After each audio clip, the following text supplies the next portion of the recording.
Vamos conversar com o prefeito da capital, que está mobilizado desde a quinta-noite, quando nós tivemos essa intempérie. Já conversamos aqui na sexta, no sábado também. Vamos atualizar essas informações todas. Prefeito Sebastião Melo, bom dia, obrigado pela presença conosco.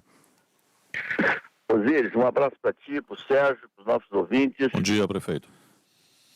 Olha, já comandei temporais outrora, não foi fácil esse que nós estamos ainda no resgate, mas acho que, primeiro, a minha solidariedade a todas as famílias do Rio Grande do Sul, de Porto Alegre, que foram atingidas pelas cheias. Nós aqui em Porto Alegre agimos preventivamente, desde a limpeza dos arroios e acolher algumas famílias que pé de morro, e graças a Deus não tivemos nenhuma vítima, e podemos dizer que de 250 mil pessoas sem energia, 300, 400 árvores caídas, dezenas de sinaleiras apagadas, alagamentos, a cidade... acho que vocês andaram por aí hoje, acho que ela volta não totalmente à sua normalidade, mas funcionando. Então eu quero agradecer as equipes do nosso governo, as equipes dos bombeiros, a todo esse time maravilhoso, extraordinário, trabalhar de madrugada, que merece o reconhecimento do meu aplauso eternamente, não?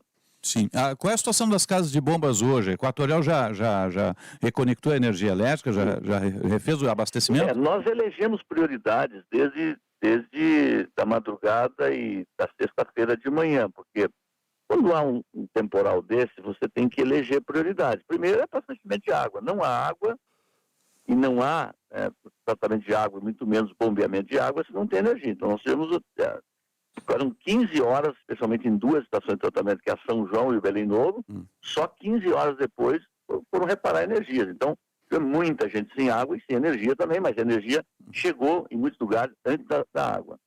Depois tu tem as casas de bombas, se também não tem energia nas regiões, elas não bombeiam, né, o alagamento que está ali. Então isso hoje está resolvido.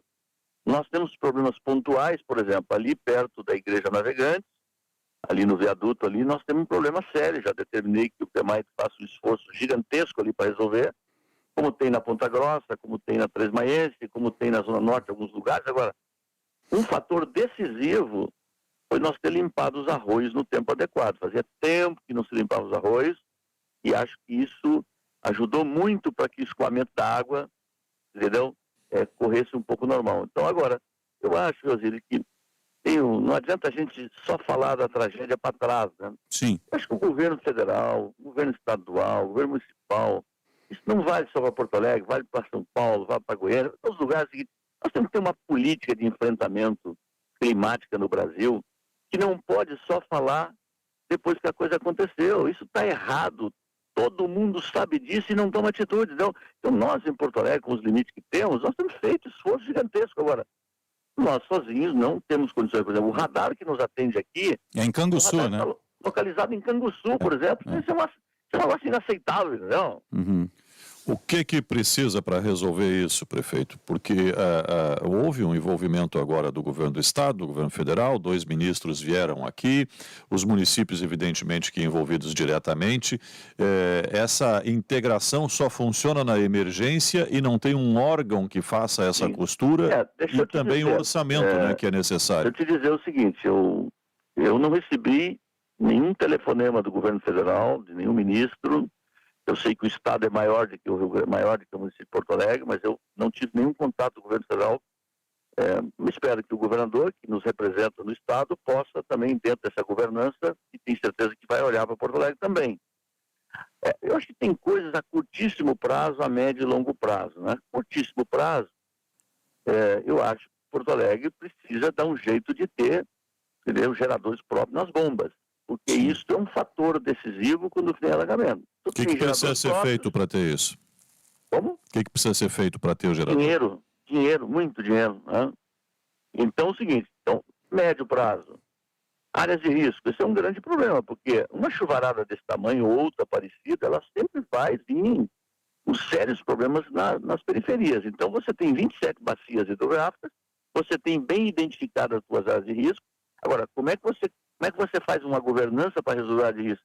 Tu tem que ter dinheiro para reassentar essas famílias. Um bônus moradia é 120, 110 mil reais. Então, vai dizer, a prefeitura tem dinheiro para tudo? Claro que não tem. Então, você tem, para tu tirar no bônus moradia, o aluguel social, Então, tem várias políticas públicas. A longo prazo, você tem que enterrar os fios de uma cidade. Se você tem uma cidade arborizada, que é uma coisa da riqueza da nossa cidade, 1.300.000 árvores, você há de convir comigo, quando vem um vento de 70 quilômetros, 80 quilômetros, e começa os fios bater na árvore, a árvore bater no fio, você sabe que a rede da cidade praticamente desmonta. Então, ao longo prazo, isso não é uma coisa que vai acontecer amanhã, tem que ter uma política de enterrar fio no Brasil. Aí alguém vai dizer, bom, enterrar fio vai ter energia mais cara. Eu acho que nós temos que enfrentar isso. A ANEEL tem que vir no campo, não pode ficar nesse discurso atrás do topo, entendeu? Sim. Então, agora... vamos fazer uma política nacional de enterrar fios? Bom, vamos começar pelas capitais brasileiras. O radar, né? Não estou dizendo que um radar custa 80 milhões. Eu não estou dizendo que nós temos que comprar um radar, mas tem que ter um consórcio metropolitano, junto com o governo do Estado, que tenha um serviço mais efetivo de saber dos ventos, da água, daquilo que acontece um dia antes, um dia depois. Então, isso são tecnologias necessárias para uma governança climática, entendeu? Agora, prefeito, como é que Porto Alegre vai se preparar? O inverno vai ter outras intempéries? Pode acontecer de novo? Como é que a gente se prepara nesse cenário? Eu acho que as crises sempre deixam lições, né? Para o bem, para o mal. Acho que nós temos uma resiliência boa, está provado, tanto é que, graças a Deus, não tivemos nenhuma morte. Sim. O El Ninho promete setembro forte. O COPAI é o nosso grupo que tem assento toda a Secretaria de Ponta e mais bombeiros. Então, assim, primeiro essa semana, esses próximos 3, 4 dias, tem que devolver a cidade funcionando na sua plenitude. E já disse na sexta, disse no sábado, disse no domingo, porque nós passamos a noite inteira aí. Eu no domingo, na quinta-feira, para vocês terem uma ideia, eu não dormi, entendeu? Praticamente 1 hora dormi no sofá ali. Tirei uma pestana para poder continuar comandando, porque se o comandante não está no comando, sabe como é que fica, né? Tem que ter. E agora, a partir da outra semana, eu estabeleci ali com a Defesa Civil, eu vou fazer uma mudança na Defesa Civil, né? De dar mais condições a ela. Tem pouquíssima gente, falei isso com o Coronel Evaldo longamente, eu vou fazer talvez uma contratação provisória, vou liberar algum bônus moradia hoje ainda, porque estou indo para a Prefeitura daqui a pouco, né? E, portanto, assim, medidas emergenciais. Agora, não adianta chorar o leite derramado, né? E o leite derramado é se você não preparar para aquilo que vem, não? Deixa eu inverter um pouquinho a pauta, prefeito, porque a Secretaria de Educação pediu exoneração, né? Nós temos aí ela no bojo desse episódio envolvendo aí 2 galpões com estoque de Chromebooks. Qual vai ser a orientação? Eu sei que o senhor tomou algumas decisões já nas últimas horas aí com relação a bloquear esses depósitos. O senhor já tem um nome para a Secretaria? Que ordenamento vai ser dado nisso? Osíris, primeiro meu abraço enorme à Sônia, que é uma professora de 32 anos de carreira, pedagogicamente tudo correto que ela fez. E essa questão da infraestrutura é uma questão da máquina pública pesada. A gente está tomando providências emergenciais. Eu, em seguida, aí, talvez umas 2 semanas, tem mais decisões mais ampliadas disso, do ponto de vista da infraestrutura. O que eu posso dizer é que as compras foram feitas corretas.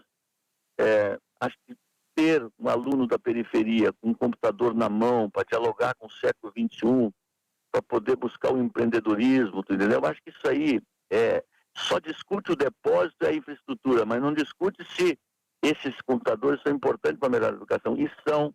Então houve atraso. Nós vamos distribuir, agora estou investindo 8 milhões agora, rapidamente, para poder dar conta da elétrica, da caixa d'água, depois vem uma licitação maior. Bom, pedagogicamente, nós estamos no caminho certo e qualquer secretária ou secretário que venha substituir a Sônia, nós não vamos mudar. O que nós já mudamos, e vamos mudar muito mais ainda, é a infraestrutura e logística. Sim, agora a pedagogia, porque hoje nós estamos tendo menos evasão escolar, nós estamos tendo hoje, entendeu? Mais alunos, por exemplo, que está passando, então nós estamos no caminho certo, não? O senhor vai criar uma secretaria de logística ou uma estrutura? Não, é uma diretoria. A diretoria. Que hoje, de tarde, só para tratar de logística da SMED, por ser, tem 2 orçamentos que permeia aí 70% da prefeitura, é a educação e a saúde. Então tem que ter tratamento diferenciado para essas secretarias. Então, hoje à tarde eu publico uma diretoria de logística, vou escolher uma pessoa de extrema competência e talvez mais 3 ou 4 pessoas para ser uma espécie de facilitador das 98 escolas, não? Esses equipamentos, esse material todo que está estocado, ele tem utilidade ainda, pode ser aplicado, não tem nenhuma defasagem ou... Mas, Sérgio, essas compras foram feitas em agosto, setembro, novembro do ano passado. Nós estamos em julho desse ano. Tudo recente. 90% dos computadores já estão no colégio, falta 10%. Aí tem livros que parte deles estão, parte é para o ano que vem. Os fogões que todos foram comprados, todos estão lá, as cozinhas. Agora tem material esportivo que está chegando. Então é o seguinte, o processo lá no final, eu digo assim, lá no final, a gente vai ter um relatório, eu tenho um relatório desses 10 dias que vocês já tiveram acesso a ele, é um relatório preliminar, mas eu quero dizer o seguinte, nós vamos fazer com que todo esse material seja destinado para aquele que é o objetivo de toda a compra, que é o aluno e a melhoria da educação. Então, prefeito, deixa eu voltar agora para a situação temporal. A prefeitura tem uma sala de crise, sempre que acaba gerenciando, o senhor está à frente, tem conhecimento, desde o tempo que era vice-prefeito, eu lembro daqueles temporais, inclusive o senhor veio aqui para o nosso estúdio de manhã cedo, ficou conosco aqui. 2016, 29 de janeiro de 2016. Agora, deixa eu lhe perguntar, a concessionária de energia equatorial tem assento nessa sala de crise? Porque a impressão e as reclamações são tantas, e a gente circula pela cidade, vê que ela demorou para entrar em campo, né? Demorou para sair para a rua, né? Tem assento, tinha o Márcio Cunha, que estava conosco aqui desde a madrugada do dia temporal. Eu falava com 3 diretores, o presidente acho que estava fora do país, né? Agora, o que eu vou dizer para vocês aqui é o seguinte, né? Eu acho que a primeira coisa que eu disse ali na crise foi muito o que eu fiz lá em 29. Olha, eu não vou botar a culpa em vocês não vão botar em nós, que o povo não vai entender. Agora, eu quero dizer que eu acho que a Equatorial tem que dar um tratamento diferenciado para o seu principal cliente do Rio Grande do Sul, é a Prefeitura Municipal de Porto Alegre. Nós gastamos só de energia com eles mais de 100 milhões por ano, tá? Então eu fiz 2 reuniões e vou propor uma terceira e última reunião com eles, para dizer o seguinte, um cliente do tamanho do nosso não pode ter um tratamento igual a um cliente qualquer. Então isso está dito publicamente, vai ter reunião essa semana, lista outra. Por quê? Porque o DEMAI não funciona sem... As casas de bomba não funcionam. Então, o cliente primeiro da CE no Rio Grande do Sul tem nome. É a Prefeitura de Porto Alegre, não? Tá certo. Prefeito Sebastião Mello, obrigado pela atenção aqui a Bandeirantes. Conte com os microfones da Band para as novas comunicações. Muito obrigado. E um bom trabalho aí, tá? Bom dia, prefeito. Bom dia, um abraço. 9h27, 10 graus agora, céu azul pintado de azul na capital dos gaúchos. Você está ligado no Jornal Gente. Quem acompanhou aqui na capital sabe, né, o que aconteceu e ainda está acontecendo, porque nós temos regiões ainda sem energia elétrica, né? O sábado mesmo aqui, Eduardo Carvalho estava conosco aqui a Eduarda Oliveira estava conosco aqui no Tempo Real, ela passou a manhã inteira tentando alguém da Equatorial para conversar e não tinha, né? Temos um grupo de WhatsApp onde são colocadas as comunicações oficiais, não tem ninguém para dar uma resposta para o ouvinte. E esse é o momento rádio. Desde quinta-feira, quando a luz se foi, é o momento rádio. As pessoas estão no radinho de pilha, estão no radinho de celular, estão ouvindo. Tem que se comunicar. Essa é a questão básica. Havia já a sinalização desde terça ou quarta-feira, sinal vermelho climático, para instabilidade pesada. Então, dava tempo de se preparar, né? Então, puxa vida. E realmente demoraram para entrar em campo. A gente ainda tem regiões ainda sem energia na capital. Obviamente que foi um ciclone extratropical extremamente pesado, mas eu vou dar um exemplo. Eu saí à rua na sexta-feira, 5h30 da manhã, vim para cá com o Rogério aqui, e o próprio Rogério aqui no Primeira Hora disse, olha, a gente via no passado equipes trabalhando. Eu vi azulzinho, eu vi a gente da prefeitura cortando árvore, 5h30 da manhã no meio da chuva. Eu vi um monte de gente trabalhando, né? E agora, da Equatorial eu não vi. Eu não sei se tinha que esperar um tempo mais, sei lá, né? Estou falando como leigo. Sei que o tempo de resposta não pareceu o adequado. Para usar um termo bem suave, assim. Não pareceu o adequado. Porque quando vai acontecer uma coisa dessa, você contrata equipes extras. Eu sei que são terceirizados, mas tem que se preparar.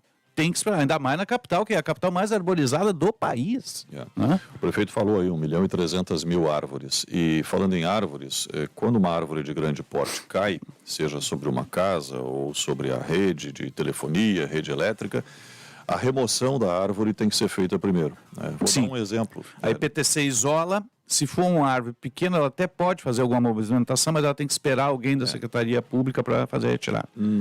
Ou os bombeiros fazem essa retirada, aí tem esse trabalho todo integrado. Na Coronel Marcos, teve uma árvore que caiu, só um exemplo aqui, né? Um monte de árvores que caíram, centenas, caiu na sexta-feira e foi o dia inteiro para remover a árvore. Porque é uma árvore de grande porte. E tem que picotar ela. Aqui na Caldo Fião caiu uma também. Poder remover. E teve na Tramandaí, estou pegando só os exemplos. Se você olhar o Jardim do Sol, a parte alta de Ipanema ali ficou ilhado, porque a rua por conta Tem de árvore dos dois lados. E ela fechou e desceu os postes. Isso aí. Ficou ilhado completamente. E houve uma manifestação do próprio prefeito Melo dizendo que falta inclusive motosserra na prefeitura para poder dar andamento mais rápido. Tem gente lá, mas não tem equipamento suficiente, né, para poder picotar a árvore e tirar dali. Porque você não tira. Eu tirei um galho da frente da minha casa, que eu olhava de longe, é pequenininho, vou lá remover. Quando fui puxar o galho... Não era tão pequeno. O negócio pesa pra caramba, se torna pesado, tá molhado, E tem risco caiu também, da né? árvore. Tem risco. Então, mas parecia um galhozinho pequeno e era enorme, pesado e difícil de transportar. Então imagina árvores de grande porte. E esse trabalho todo é evidente que se tornou muito mais lento ainda, né?